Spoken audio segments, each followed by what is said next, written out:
Hi Yogis, welcome back to another episode of Run Yogi Diaries. This is your host Santosh Shiva. I hope you had a wonderful week and you also got some time to play, swim, bike, run, whatever is your thing. Every week I bring you conversations with people who are on a journey of well-being and endurance. I hope they spark some possibility in you, leave you with some tips and perhaps some inspiration to perspire. If you like this channel, consider subscribing to it, hit like if you like this video, and leave your comments below and let us know what you think. This episode is also available on all major podcast platforms if audio is your thing. Very excited to have a dear friend, Ram Rajagopalan, in the show today. He's been someone that I've seen that has scaled his journey from running marathons to more recently triathlons, and just a couple of weeks back completed his first Ironman, which is incredible. And this is for someone who did not know swimming. For most people, a pivot into triathlons is usually blocked by a fear of water. So we get behind the scenes on how he did it and how we can take some tips and inspiration to scale our endurance journey and maybe even do an Ironman. Let's dig in.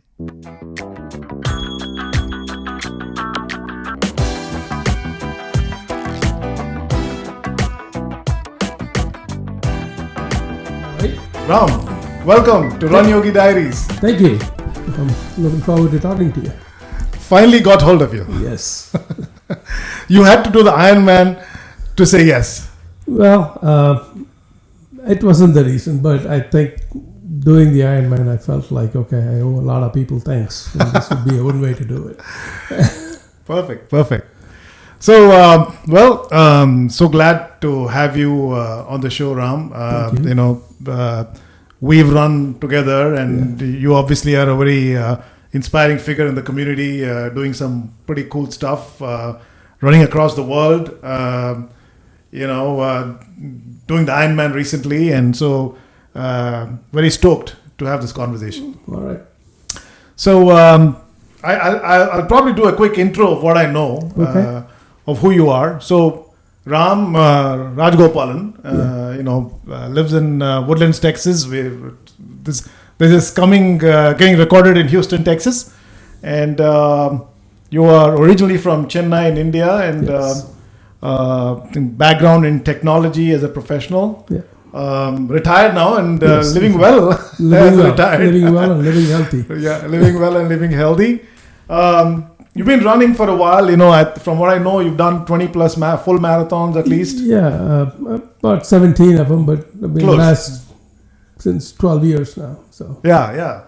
You've done half iron, many half iron triathlons recently, and more recently, last week, a couple of weeks back, you completed the Ironman Texas, which is Yes. pretty cool, right? Yes.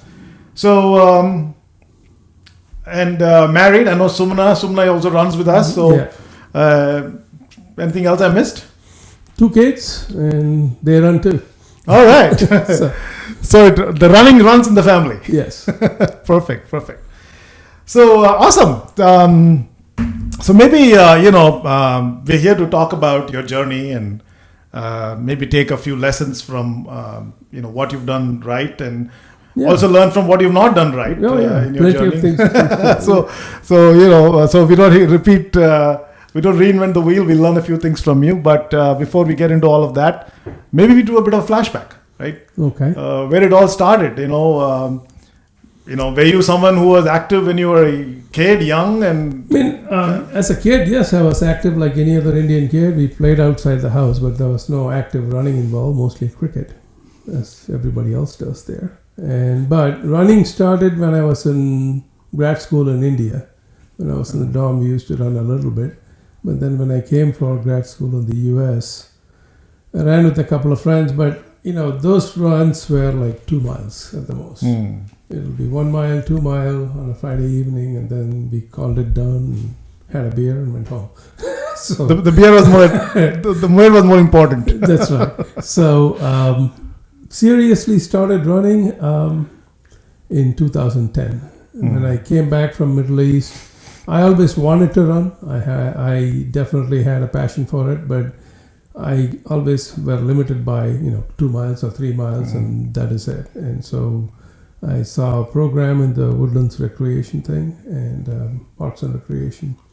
They had a course for a 5-mile program, and I signed up. And when I came back and said, okay, I'm going to try and get to 5 miles, and completed it. And my first run was a Thanksgiving run that the Woodlands has that was in 2010. That was first 5-mile run. Nice. And then the following year, the same program had a 10-mile program. So I said, okay, now I've done 5, I can do 10.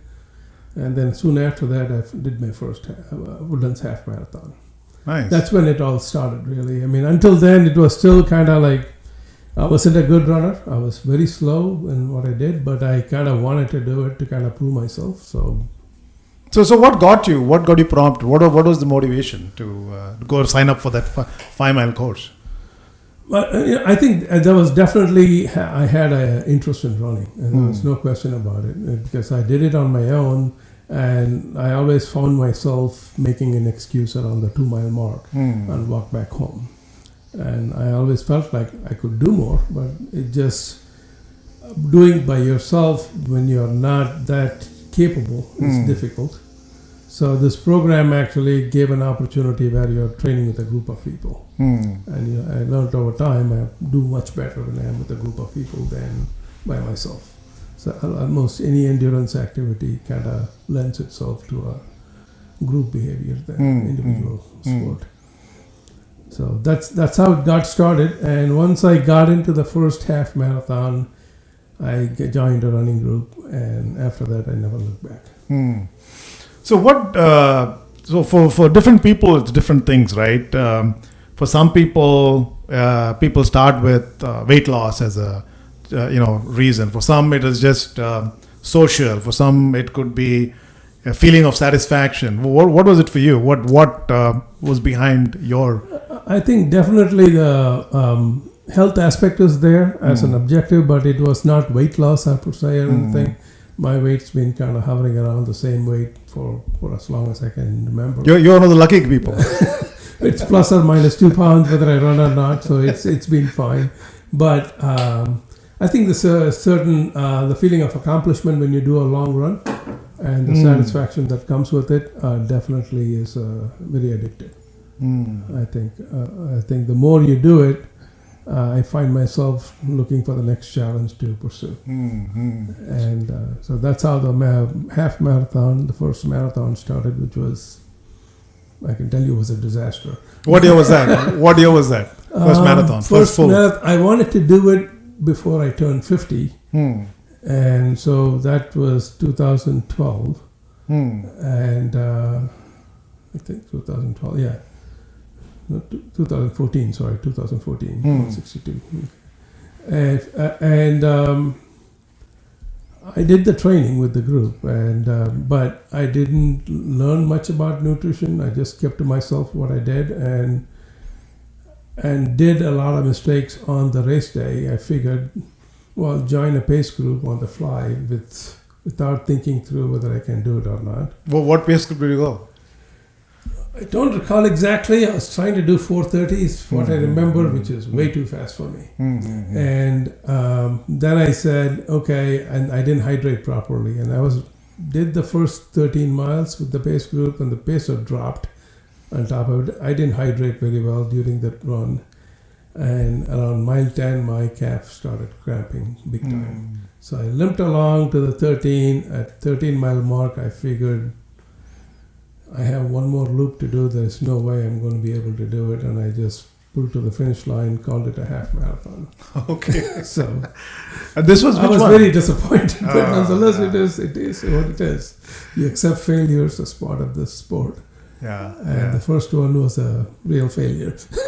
Well, which one was it? Woodlands Marathon. Woodlands. My first two, both of them were Woodlands. And the first one was a failure. And then I ran 2 Woodlands full marathons, and I completed it. Yeah. Both of them I cramped again around mile 18. And that basically comes down to, again, nutrition, and your legs are not strong enough. Very early marathon runner. typically everybody goes through this kind of a learning curve. And I walked the last 8 miles for the first 2 marathons. After that, I never ran a Woodlands marathon. I decided I'm done with it. Bad omen. So, obviously you use the word failure, but I think I would just say DNF, right? DNF is a completely legitimate terminology in the running, running and endurance sports circles. And sometimes when you take on something that is challenging, something bigger than what you ever done, that's true. You might not finish. I had done 1 or 2 half marathons and I immediately jumped to 4. And I thought I could do it. I did the practice. I did 21-mile runs for the long ones and everything. But it just, race day has a mind of its own and weather plays a part. Yeah. But more importantly, I know a lot more about how to handle myself in a run than I did then. Yeah. That's the key thing. No, absolutely. I think that's a very important point, right? Because a lot of people don't start something because the biggest obstacle is fear of failure or fear of not, having, can't do it. But the point is, here you are, right? 12 years down the line, you've been at it. Yeah. And it's not like the first 2 times you didn't finish, it was end of it. You did whatever you did and you kept at it, and here you are. So, I just want to calling it out for people out there who are like on the edge. Oh, should I not? Should I? All that stuff. I think you should take a plunge and see if it works or not. Almost all endurance sports has a component where it will be difficult and your chance of failure is high when you start. And you just accept it as part of the sport. I did it, and I'm really glad I did it because I came back next year with a vengeance to finish it. Yeah, I just wanted to that's the spirit. Prove to myself that I can do it. And once I did it, it was like, okay, the following year I did it again. Then I was getting a little bit more confident. That's when I went to Houston. After that, I started running in Houston, not in Woodlands. So it was really... I wanted to be close to the house so that somebody can pick me up if I cramp. That's how bad it was. It's the first 2 years. Fair enough. So you did those 2 you completed those 2 full marathons. Yes, I did. I did complete it in time, but it was a lot of walking. Yeah. You got the 2 marathons done. Yeah.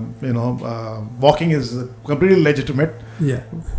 The fact is whether you run faster or slower, you're still going to get the medal. So, so it's completely legitimate. My view on these things is if you're not going to be in the podium, take your time, get your money's worth. Enjoy the event. Yeah. So you got those 2 done, and then what happened? How did it kind of scale? After that, it was kind of almost, I was doing Houston pretty much once a year for the next 2-3 years. And that's where kind of, as I got better at it, my times were coming down a little. And I was not walking, I was running the whole thing, or I would just take a little bit of a break here and then. So that's when you build your confidence that you can really do it. And obviously you become stronger at it. It definitely, now I can run a marathon without stopping if I want to. But oftentimes I don't. I stop and take pictures and do other things along the way. But if I need to, I will do that. After that, I started looking, I run with a wonderful group, Woodlands Fit. I'll put in a plug for them. But basically, my coach, he has done marathon in 50 states. So he's a big motivator. He's done like 60 or 70 marathons. And so he and I are good friends. So whenever he went to Fargo to run a marathon, I said, okay, I'll come with you and do a half. So that's how it kind of started. So I did a half, he did a full. After that, whenever an opportunity came and we went on vacation or something else, we kind of made a marathon a part of it. And so I usually look for some scenic spots or a good marathon where I can take a vacation around as well, and then go run a marathon and then have a vacation for a week or 2 and come back. So that's how the whole thing kind of built on top of another. It wasn't really, it was always 1 or 2 marathons a year, but in the last 3 years, I've gone to like 4 or 5 marathons a year. And that's when the numbers started going up. Until then, that's pretty cool. Kinda, So, from the first two DNFs and then the first 2 marathons where you had to walk. What did you learn? I mean, what did you change in your training? Did you have to do something like that? I think I knew two things. One is my hydration during the run was terrible. That was something that I self-inflicted. And trying after the first one, I never signed up with a pace group. Even now, I don't run with a pace group. Once I start, I do my own thing, and I start really slow, intentionally slow, to the point of, normally I don't run that way. As my body warms up in a couple of miles, I get into a cadence and I stay with it. Those things I didn't do in the early stages. Now I know how to do it. I can manage it much better. But in the early game, that wasn't really... I tried to run as fast as I could, just the opposite of what you should do, and then you get tired. Yeah. What about the training aspect? Was there anything you changed in the training? Did the volumes go up? The training is pretty much the same because the group I have, they give you a program. I don't exactly follow the whole thing, but we always have a long run on Saturday. So I always did that for sure. In between runs, depending on my work schedule, other things going on, I did or did not do. But they give you a schedule, 2 runs a week, and then Saturday long run. That's typical. Yeah. And the long run keeps increasing in distance as you get closer to the race day. Yeah, okay. So, and you have a group of people doing it, so you just do it without thinking through it. Yeah. So it seems like the one big change for you from the time you started the first 2 to the later ones has been just calibrating your pace, calibrating your effort, so it kind of stays more. And the nutrition. I mean, I think the nutrition that goes hydrating properly. And I think, and now, even now, I stop at every aid station and have a water and a Gatorade. And over time, I figured out if the weather is hot, pour some water on your head, and that works. So you kind of come up with these little hacks that works for you. I don't know whether it works for everybody. For me, it works, and that's something that you experiment on your own. Yeah, makes sense. And the other thing I think you've done is also to make it interesting, you combine travel and running, right? Yes. And I think it's an important point, because the idea is to keep this as a journey and not just make it a one-time event, right? It was never a one-time goal. Yeah. My plan is to do a marathon every year. Yeah. As long as I can do it. Yeah. And then I'll scale back to half. So that's still my plan, was to still keep the running. I may not do the distance as much. So our first real travel was Marine Corps Marathon in BC, one of my favorite marathons. Yeah. And after that, I did the Berlin, which sheer luck, I got into the lottery. We applied as 3 of us applied as a group. I didn't even fill out the form. My coach decided he's going to do it. I told him I'll do it, so he pulled the whole thing together. Lo and behold, we got in. All 3 of us got in, and we went and did it. Nice. So it was a good, those kind of things kind of motivate you to do more things like that. And, so that's pretty much it. At this point in the groups, there's always somebody going out somewhere and doing it. So there's usually we have a Facebook group where they come and post all the pictures they have taken and some kind of summary about the race, and that motivates somebody else to kind of do the same thing. So I kind of try to do it every time I come back from a marathon, is to make sure at least there is a summary, some pictures of the scenes around the race, so that they get to know the good and the bad about the race. Yeah, makes sense.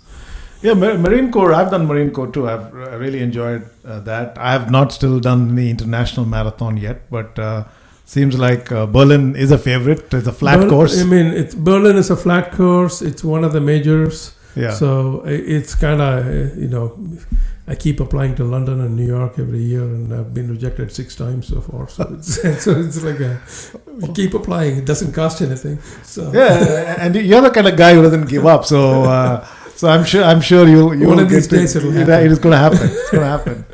Hey, you got to take that attitude from Ram. Don't give up. So that's fascinating, right? Just making it interesting through travel, and I think your family gets involved as well. Yeah. So it's not just one solo lone ranger running out there. You have the there have family with been you. occasions where I just go by myself and do Yeah. it and come back. But lately we've been kind of, I'm retired, and whenever I get a chance, we travel together to a destination. And then, so I've not made 50 states an objective. It's more like, what is a good marathon to do? Is there anything else we can do besides the marathon? If both those line up, that becomes a candidate. Yeah. That's how I pick it. So I don't want to just go run a marathon for 2 days and come back, and that's not a trip. Yeah, that makes sense. And throughout your running, have you had to deal with injury, or you've been pretty? Yes, fine? I mean, I actually always worked out besides running, so thankfully I didn't have a whole lot of injuries. Initially, when I started, I had shin splints. And as I started running more and more marathons, I would have some slight knee pain, nothing. I would more of an ache category than a real pain, but I always went to a physiotherapist, do some exercises, and it would go away. So it was never a problem. And aches and pains are part of any endurance sport. You talk to any athlete, they will have their own list of things that go wrong. Yeah. But I found that if you follow the exercise that's prescribed for that particular issue, it works. Yeah. So it's not like an overnight thing. It's continuous effort. So I still do warm-up exercises every day in the morning when I get up. That keeps come back early in the morning. I do foam rolling and some other warm-up exercises to stretch it before I go for a run. Yeah, makes sense. And shin splints is like it's like a. That's very early on. Early on. I mean, that's a very early run. I ran with it. It didn't bother me. I mean, it hurt, but it didn't hurt when I ran. It just when I touched it, it hurt. So I knew not to touch it. But then I just kept carrying on. Yeah, and I know where I was going with it is shin splints you must have. It means that you've been running. It's what's the word you use? When you get into these... It's a rite of passage. Rite of passage. That's the word I was looking for. It's a rite of passage. If you've not got shin splints, make sure you run enough to get one. then you're on it, right? Yeah. Yeah, and terrific. So I think for a lot of people, you keep running marathons, and usually there's a pivot moment, right? What next? And I think you've probably reached that at some point, and you've pivoted into triathlons, and you've done ultras too, right? Yeah, I've done an ultra. Last year was an ultra, first ultra I did, 50 miler. Yeah. But it's being in a running group, you have a variety of people who have very varied interests, and somebody does something, and it's usually in a celebration after a race. We'll be sitting there chatting with them, and somebody would say, "Why don't we do this for next year?" And a few of us would say, "Okay, sure, we shall do it." And that's how it starts. It's basically an informal conversation that leads into a new event. Okay, the triathlon started not necessarily as a pivot, but the couple of people in the running group actually started it, and they went and did it, and that's how I got involved. They were very good friends of mine. But honestly, the first time I volunteered about 6 years ago, I think, on the Ironman, Texas, I did the whole day just volunteering, and one of the things that impressed me was the people that come in. I mean, the pros are always the athletic ones. Then you see the normal people like me, and who, if you see them outside, you would never assume they are a triathlete or a marathoner or whatever. And you would see people of all shapes and sizes finish an Ironman, and that's pretty inspiring. And that's when the thought comes in, and if they can do it, I should be able to try too. And so that's what kind of got the seedling in my head. But mind you, at that time I had like maybe 4 or 5 marathons under my belt. I had no bike. I don't know how to swim, but I wanted to do it. Really? Yeah. You didn't know swimming? I didn't know swimming. Wow. And I didn't even own a bike. But I told my friends I would like to do it. And what year are we talking about here? 6 years ago, 2016, something like that. So it's not very far. Wow. And so the following year, one of my best friends, she did it, her first Ironman. And the year after, 2 other friends did it. And I was volunteering for every one of them. And at that time, I pretty much decided I'm going to do it. Okay. Then it became, okay, I bought a bike after that. So I rode around MS 150 kind of rides to kind of get myself oriented on the thing. But the swimming was the hardest sport to get into. And the swimming didn't start until 2 years ago, really, 2020. And you swim so well now. Yeah, I swim 3 times a week to get myself, but I wasted a lot of time learning to swim on my own, which didn't help. And then another friend of mine took pity on me, and she took me and said, okay, I'll get you there. And she got me swimming up to 500 yards, but it wasn't swimming. I would go to the other end of the pool and just pant like a dog and then come back. It was still, I did 500, but I would not call it a continuous swim. And then she stopped coaching. So then she pointed me to a Gemma. And after that, once I went there, I got serious about it. I pretty much went twice a week first. And then after 6 months, I started going 3 times a week. But the reason I didn't go 3 times a week was one of the days was endurance swim. And I still couldn't go to the other end of the pool and come back, do 100 yards without stopping. So you need to get to that level before you can start doing the bigger swims. Right. So after 6 months, I think, the biggest lesson I learned out of it is, practice is what. In fact, I was talking to my coach a couple of days ago after the Ironman event. I went for a swim, and she was telling me about it. Basically, it's putting in the time. There are no shortcuts. You're willing to put in the time, you'll be able to master it at any age. I started swimming when I was 58. Wow. No, So I didn't know swimming at that time, so that's my first swim. And that is amazing. So- I mean, that is amazing. I mean, for people who are listening or seeing this, that's just it just takes amazing. a little bit of persistence. I mean, to me, any skill, if you want to master, whether it's triathlon or any skill, you need to have a strong desire. You need to have the ability, knowledge. After that comes the personality part. You need to have a determination and perseverance. If you're going to fail, you need to pick up and keep at it. Yeah. And once you have all those, you can do anything you want. Yeah. No, well said. And I think, and that's why I guess, one is doing endurance sports for fitness and well-being is one part, but the impact it has to your mental health, your mindset is huge, right? Because these are the same skills you need to thrive in life. You can use it for any metaphor you want in life. And, it's a physical strength and mental strength, like you said. Yeah. Without that, even now during marathons and even during the last week Ironman, there were several moments, even I had a rough swim start for whatever reason. I just got a little anxious in the first 300 yards. And I had to hold on to a kayak the first time. And then I swam another 100 yards. I was getting anxious again, so I went and held another kayak. The third time it happened again, held another kayak. By the time I got to the third kayak, I was kind of worried that if this is the case, can I really finish the swim? Because I was not my breath was not calming down, heart rate was not calming down, and my breath was somewhat erratic. And I was not anxious before the start, but certainly got anxious when I got kicked around a few times in the water. But that's when your experience comes into play. And then I calmed myself at the third kayak and then started swimming again. It just became normal. But that's the thing. It's very easy to give up at that moment because you are not necessarily under full control. A lot of emotions going up and down.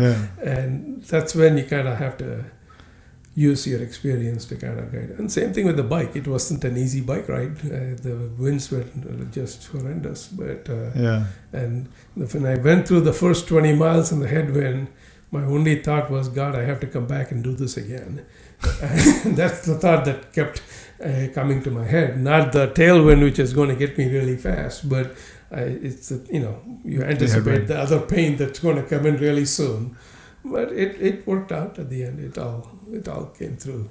No, those are definitely nuggets of wisdom. And well, I didn't know that you had an anxiety situation when you started to swim, which is for someone who's done the half. You did the half. Yeah, I did the half. In fact, when I did half. the half, my swim was the best portion of the whole thing. Yeah. And I had enough mistakes I had made and things that happened to me out of my control. Yeah. That everything that could go wrong went wrong in the half Ironman. But I still finished it. Yeah. 6 minutes left in the clock. I finished it. But you learn from these mistakes. And this time I was more prepared, and certainly, anxiety comes from nowhere. So I didn't prepare for that. No, that's such nuggets of golden wisdom there, right? Because a lot of the myth for someone who's not done it is that something like Ironman and marathons are all about just pure physical fitness, which is part of the story. For some people, it is just physical. If you're really good, and I know people, and you can get away with it. But as I said, my coach, he and I talk a lot, and he always says, day of the marathon, I get anxious. I don't let anybody talk to me. I have my own routine. I do it. And then once I start running, I'm fine. But the first 2 hours prep before the race, he's anxious. And he has done like 60 or 70 marathons. And it's the same thing with me. I've done enough.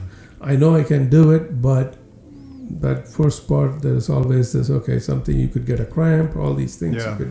Any number of things, million things could go wrong in a race. So. Yeah, exactly. So the mental aspect of it is equally important. Yeah, you need to be prepared for some trouble and be willing to work around it.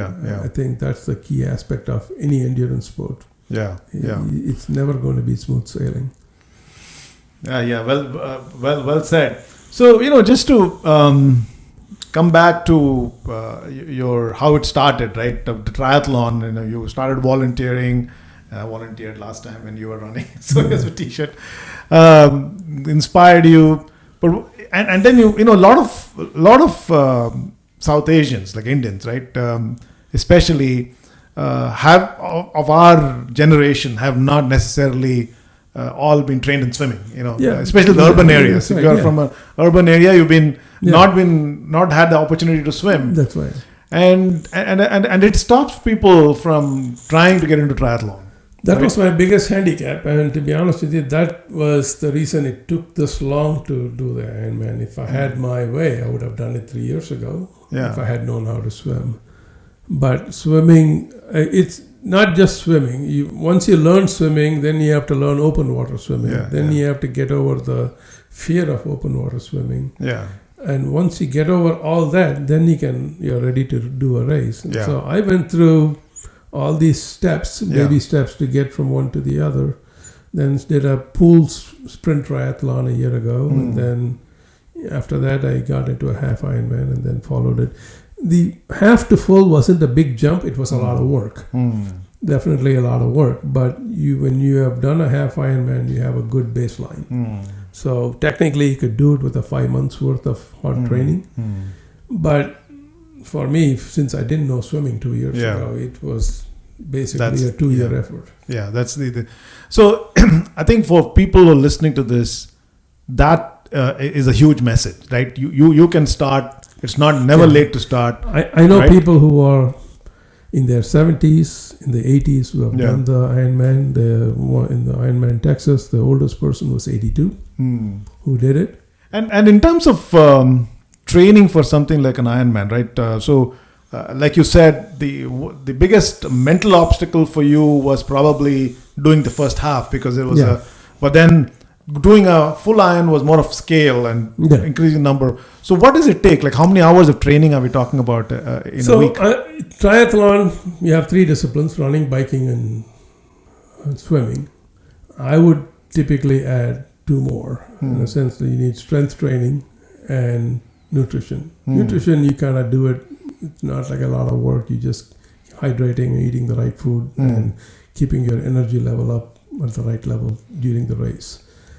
But everything else, typical training calls for 3 times a week for each discipline. So 3 runs, 3 swims, and 3 biking. Okay. And I did 3 strength training on top of it. So it's 4 activities for every week. And one of them is going to be long.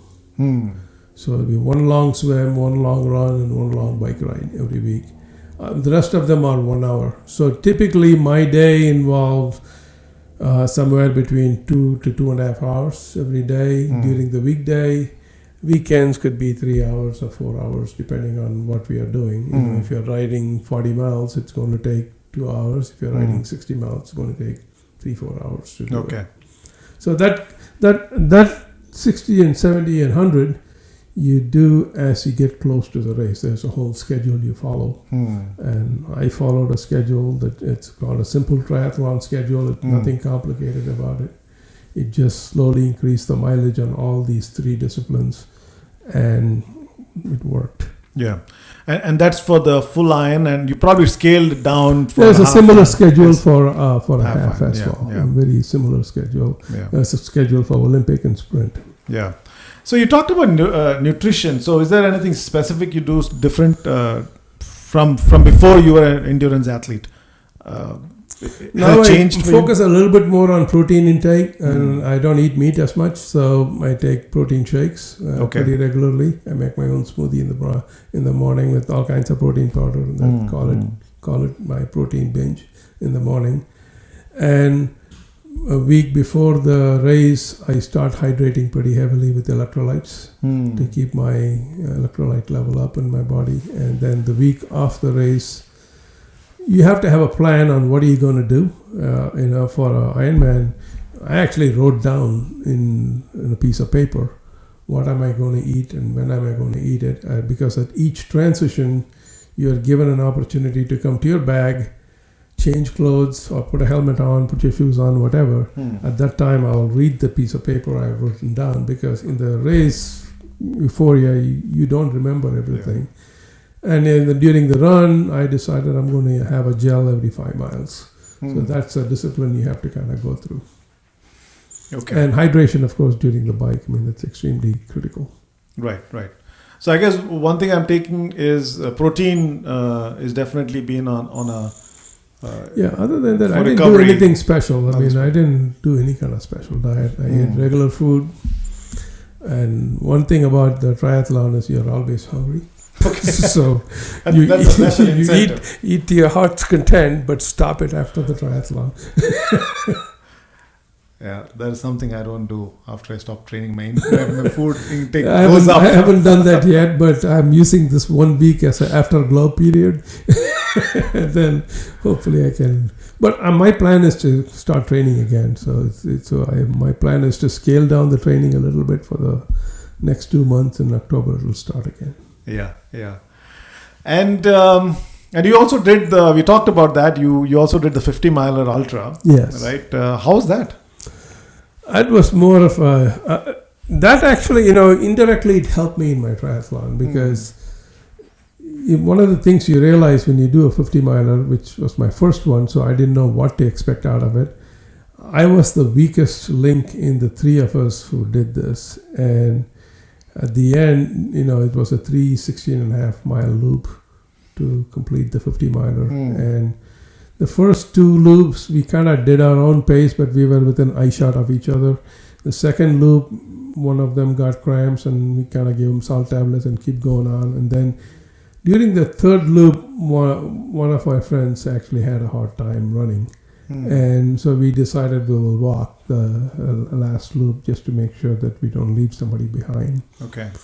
And so as a result, the 50-miler took a little longer than we wanted, but there are people doing 100-milers, so we were not racing against time.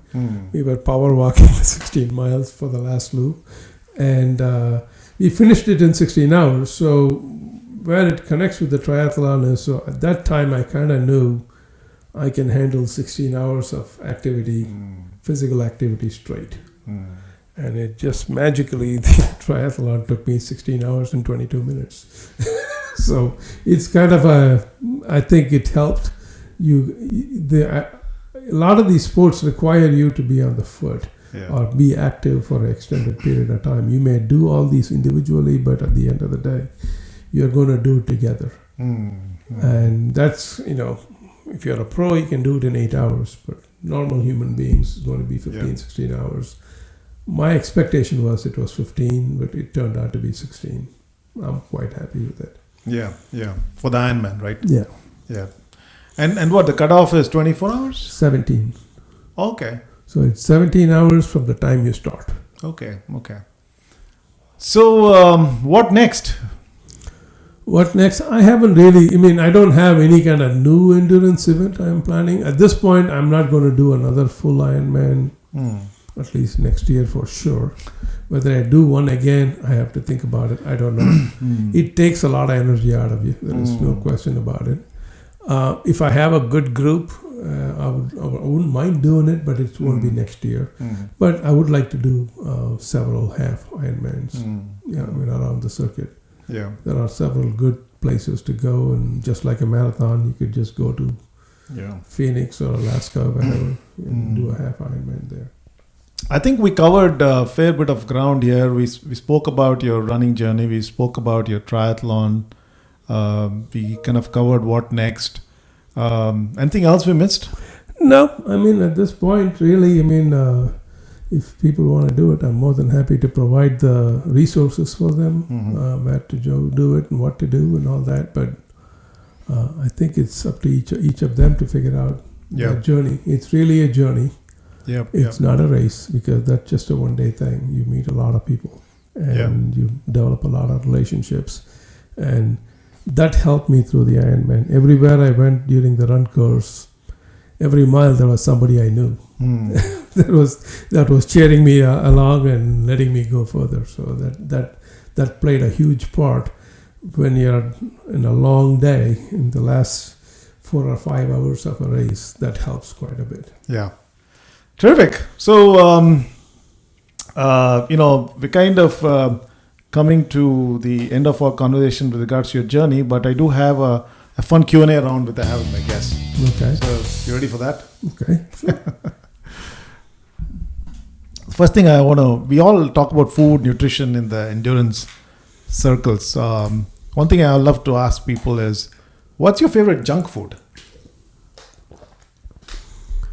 I eat everything, to be honest with you. There is I don't hold myself back on any. Mostly Indian snacks is the one I would go for if I had my way. But I don't buy it often enough. When I buy it, I binge on it. But otherwise, from chips to whatever's in the house, it's at this point, it's not ice cream is my favorite. Ice cream. Food. That's my favorite at the end of the day. Ice cream is kind of a borderline health food too, because it's got so much protein. I think, but that's clear. A food that you don't like or you hate or despise? I eat everything. I am pretty much, after coming to this country, I was a picky eater when I was growing up, but after coming here, I kind of eat everything. That's not anything I wouldn't try. Seafood I try to avoid, but I would still eat it. If I'm in a situation where I have to eat seafood, I'll eat it. So there's nothing like, say, put you on the plate, on your plate, you'll eat it. Not like, oh man. I'm pretty sure there is something there that if they put it on my plate, looks disgusting. I won't touch it, but nothing but default. Generally, I'm pretty accommodating. Okay. What's the most offensive thing someone has said regarding your endurance pursuit? How long was the marathon? After running 26.2 miles, somebody's come and asks you that definitely can be offensive. I can feel your pain there, Ram. What do you like to do when you're not running or biking or training for endurance sports? What else passion? I've started listening to audiobooks quite a bit lately since retirement. But prior to that, that was my thing, between kids and family, that for a time that went on, but then work was always there.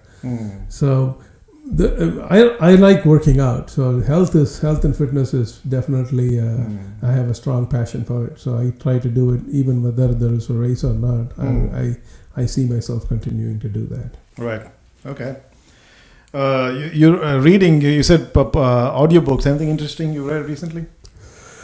There were some health books I was reading about sleeping and breath. I think I sent you the Nestor. Breathing, Nestor, yeah. So but those are two good books. There's one on why we sleep. I forgot the name of the author, and the other one is Breath. They're two very good books in my mind. Very informative, and that is, and it feels like to the point of, oh, it's obvious, I know this, but a lot of times what's obvious we don't practice. Yeah. No, I read that book. It makes it makes a very valid point about breathing enough to create carbon dioxide. The role of carbon dioxide. Yeah, I would have never guessed the role of carbon dioxide until I read that book. We always thought of carbon dioxide is bad for you. Yeah.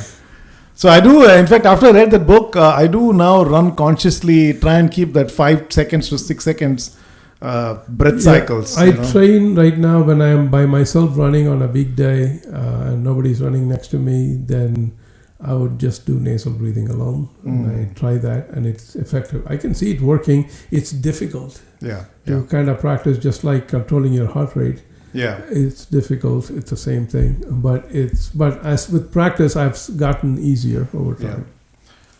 Book called Breath by I think Nestor. James Nestor. Yeah, you want to check it out, guys. The last question: Do you watch movies?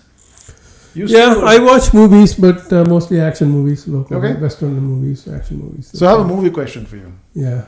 So if we made a movie of your life, what genre would you put it in, and who would you hire to play your character? That's a difficult question to answer.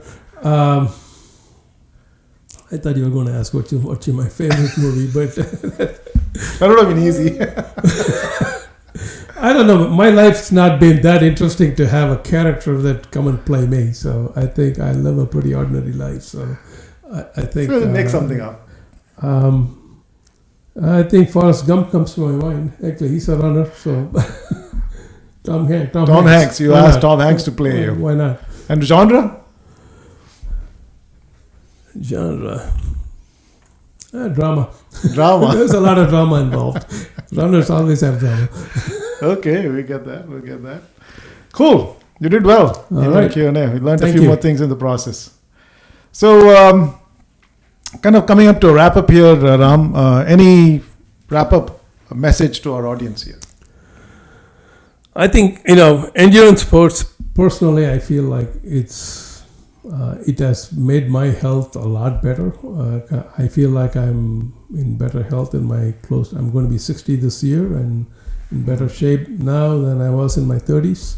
Yeah. And I am a lot more positive on things and have a lot more mental tenacity than I had before. So a lot of these things I kind of attribute to most of the endurance training that I've been doing. So I think I encourage everyone to try it, give it a try. Yeah. And don't give up. Yeah, that's definitely... because starting is not easy, but once you get the rhythm of it, it takes a mind of its own. Yeah. No, great message. Ram, thanks a lot for taking the time out. All right. Bye.